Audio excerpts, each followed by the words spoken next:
I'm curious, do you believe that extraterrestrial intelligence has visited planet Earth?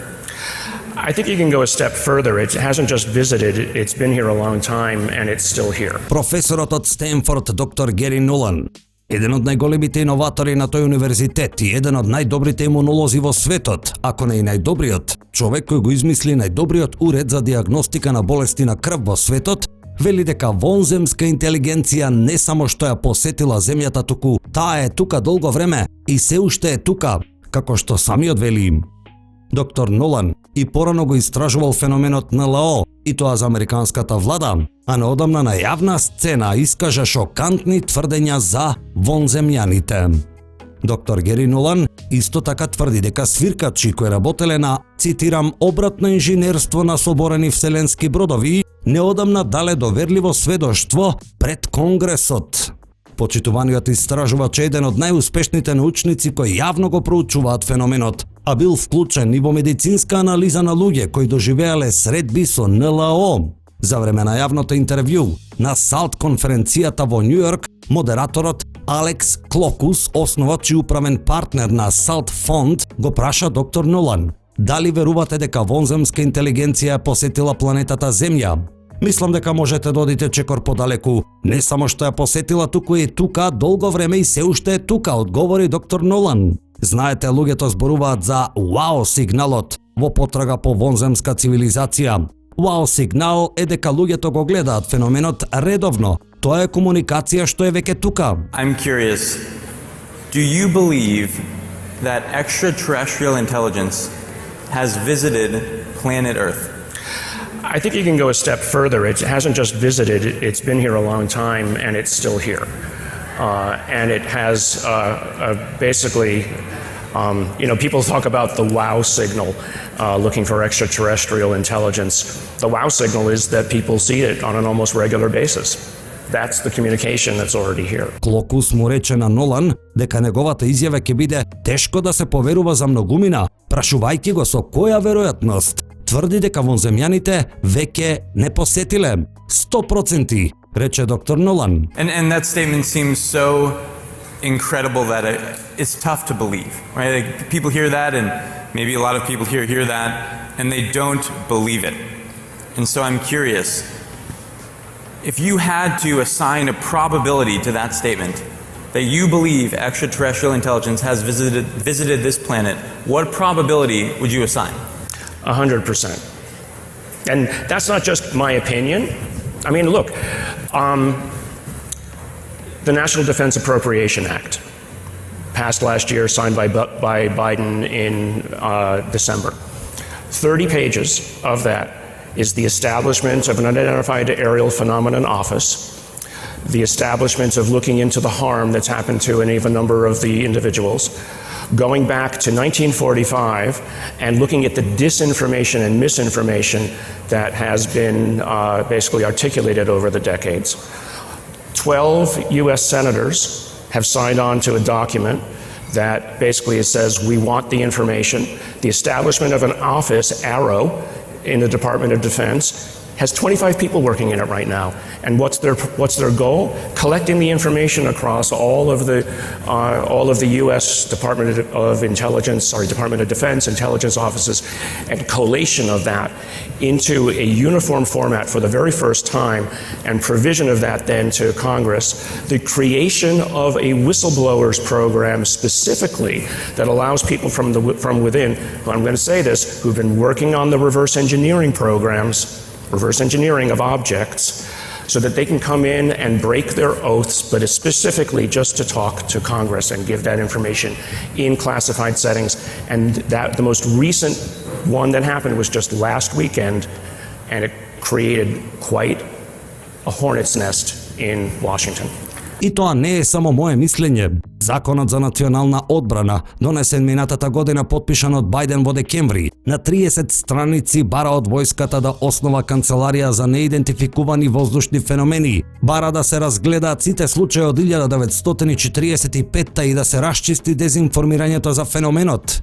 12 американски сенатори подпишаа документ кој во основа вели дека сакаат да бидат објавени информациите, рече тој. се создаде канцеларијата ЕРО, во која сега работат 25 луѓе на ова. Нивната цел е да се соберат сите информации од целиот воен апаратус, но и да се создаде програм на свиркачи, кој специфично ќе му дозволи на луѓето што работеле на обратно инженерство на објекти да можат да сведочат пред Конгресот во класифицирана форма. Свиркачи кои работеле на обратно инженерство на соборени вселенски бродови, неодамна дале доверливо сведоштво пред Конгресот, рече тој. In your opinion, what do you believe to be the most compelling evidence to support that statement? Well, I think the most compelling evidence is you just need to look at what your government is doing right now about it. I mean, just go and look at the number of politicians, and this is interesting, on both sides of the aisle who have come together and signed off on this statement. I mean, I was involved last year with putting together some of the wording of the NDAA, which was passed into law. So, I mean, so what are they basing their opinions on? They're basing their opinions on the dozens of individuals who, in one manner or another, have come forward and talked to them in classified settings. So that's the first thing. Then my personal experiences with the individuals the one person who actually was involved with collecting a lot of that original information, and then my experience with people who, frankly, I know have worked or are working on the reverse engineering programs. Запрашан од господин Клокус, кој е најубедливиот доказ за неговото тврдење, доктор Нолан рече: "Само треба да погледнете што прави вашата влада во моментов за тоа. Само одете и погледнете го бројот на политичари од двете страни кои се собраа и ја потпиша оваа изјава", рече тој. На што ги засноваат своите мислења? Тие ги засноваат своите мислења на десетици поединци кои на еден или друг начин се јавиле и разговарале со они во класифицирана форма. Дополнително, доктор Нолан рече дека имал лично искуство со, цитирам, луѓе за кои искрено знам дека работат на програмите за обратно инженерство од соборени бродови, нагласи доктор Гери Нолан. Okay, so let's take one step back. Reverse engineering programs of downed craft. Now, the first question that people will ask is, well, if they're so frigging advanced, why are they crashing? Because what's crashing is not actual living things. I mean, I use this example a lot. If you wanted to study a tribe of cannibals in the middle of the Amazon, are you going to go yourself and show up in the middle of the tribe and not hopefully become dinner on the other side of it? So if you're an advanced intelligence, I don't think we're all that advanced, frankly. You're not going to basically put your life and limb at risk by coming here. So mostly what you're seeing here are either drones or some sort of advanced AI or whatever it is. Сега првото прашање што луѓето ќе го поставате добро. Ако се толку напредни, зошто паѓаат? Бидејќи она што се урива не се вистински живи суштества. Го користам овој пример многу. Ако сакате да проучите племе на канибали среде Амазон, дали ќе одите сами и ќе се појавите во средината на племето и нема да се надевате дека ќе станете вечера?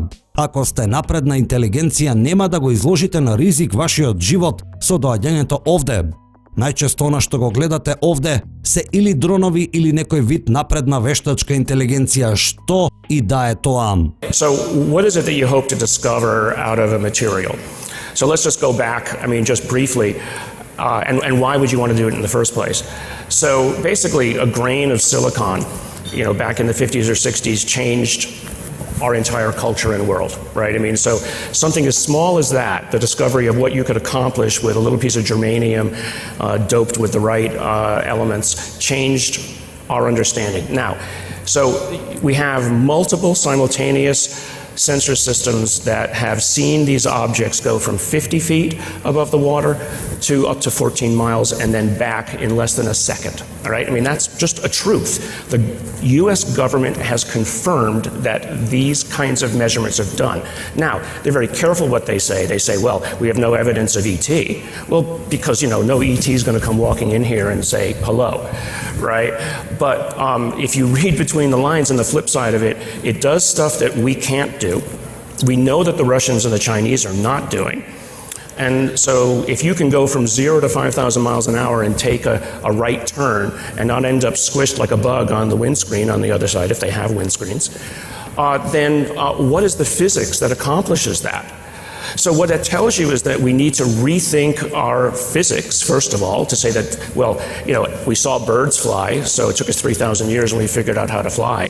But now we see these things doing this, so what is it that lets us do? Доктор Нолан исто така зборуваше и за неговата работа на анализа на наводни материјали од неидентификувани летечки објекти. Што се надевате да откриете од тој материјал? Зрнцето силикон во 50-тите или 60-тите години ја промени нашата култура и свет. Нешто толку мало. Откритието за тоа што можете да го постигнете со мало парче германиум допингувано со вистинските елементи го промени нашето разбирање. Имаме повеќе кратни истовремени сензорски системи кои ги виделе овие објекти кои одат од 50 стапки над водата до 14 милји и потоа се враќаат за помалку од 1 секунда. Тоа прави работи што не можеме да ги направиме ние. Знаеме дека русите и кинезите не можат да ги направат. Која е физиката што го постигнува тоа? Треба да ја преиспитаме нашата физика. Видовме птици како летаат, ни требаат 3000 години и свативме како да летаме. На сега гледаме дека овие работи го прават ова и што треба ова да не натера нас да направиме. So I know some of the physicists on the inside who work at some of these big defense corporations who basically said, oh, well, here's how you tweak even general relativity to accomplish that. But then you say, well, how much energy is needed to do it? Well, more than the whole nuclear output of the planet per day, per movement. So you start to backtrack and you say, okay, well, who could do that? Well, we can't. Will we be able to do it in 1,000 years? But if we had a piece of any of this, let's say it's 1,000 revolutions ahead of us, or 1,000,000 revolutions ahead of us, even a tiny piece of knowledge from that could revolutionize what it is that we're doing. Доктор Нолан рече дека познава, цитирам, физичари од внатре кои работат во некои големи одбрамбени корпорации, кои во основа велат дека знаат како може да се постигне технологијата, но тогаш колку енергија е потребна да се направи тоа? Многу повеќе од целото нуклеарно производство на планетата дневно. Кој би можел да го направи тоа? Ние не можеме. Дали ќе можеме да го направиме тоа за 1000 години? Ако имаме дел од оваа технологија, која да речеме дека е 1000 револуции пред нас, 1,000,000 револуции пред нас, дури и мало парче знаење од тоа може да го револуционизира она што го правиме. And I'm curious, do you have confidence that you, us collectively, will have material, literal physical material to evaluate, to analyze? Yes, 100%. 100% again, okay. It's there. It's there. I mean, I can say this. I was working with a group about 7-8 years ago, and I literally got within a few weeks of gaining access to one of the objects. And when the people who didn't want us to gain access to it found out about it, they pulled some bureaucratic administrative tricks and snatched it away. Клокус праша дали доктор Нолан е сигурен дека луѓето поседуваат буквален физички материјал кој може да се проценува и анализира. Да, 100% рече тој. Работев со група пред околу 7 или 8 години и буквално стигнав до неколку недели за да добијам пристап до еден од објектите. И кога луѓето кои не сакаа да добиеме пристап до тоа, дознаа за тоа, извлекоа некои бирократски административни трикови и ни го одзедоа. Во еден момент Клокус забележа: мило ми е што имаме некои луѓе овде кои се сведоци на овие изјави. Мислам дека тие се многу значајни. I think it is an advanced form of intelligence, something that we don't understand, that is using some kind of intermediaries. Доктор Нолан даде свое мислење за феноменот. Мислам дека е напредна форма на интелигенција, нешто што ние не го разбираме и што користи своји представници. Мислам дека тоа е некако вид на тест на интелигенција, нешто што сака да дознае дали можеме да го видиме тоа што е пред нас и вистински да го спознаеме. Дали можеме да ја видиме аномалијата и да разбереме што е. Се појавуваат и сакаат да видат кој меѓу нас може да разбере што е она што го гледа. I think of it as an intelligence test. Can you see what's in front of you for what it really is? Yeah. Can you see the anomalous data point that is there that you realize what it is? I mean, when the South American native tribes first saw the Spanish ships coming across the horizon, they didn't realize what it was. They couldn't see it for what it was. So, this is, as I said before, this is the kind of the wow factor that they're showing up, they're saying, well, Who amongst you are intelligent enough to realize what it is that you're looking at? Доктор Нолан вели дека тие се тука многу долго време и дека влијаеле на нашата култура. Коментарите на доктор Нолан доаѓаат од како шефот на канцеларијата за проучување на неидентификувани аномални феномени, како што сега војската и владата ги нарекува неидентификуваните летечки објекти. Канцеларијата All Domain Anomaly Resolution Office на сослушување во американскиот сенат кажа дека нема веродостојни докази за вонземјани. На отвореното сослушување во сенатот, шефот на All Domain Anomaly Resolution Office, доктор Шон Киркпатрик, рече дека неговиот тим разгледал повеќе од 650.000 потенцијални случаи на НЛО. Истиот тој шеф на оваа канцеларија, заедно со познатиот астрофизичар од Харвард, доктор Ави Лоуб, во научно истражување тврдеше дека можеби вонземски цивилизации испраќаат сонди за проучување на нашата планета.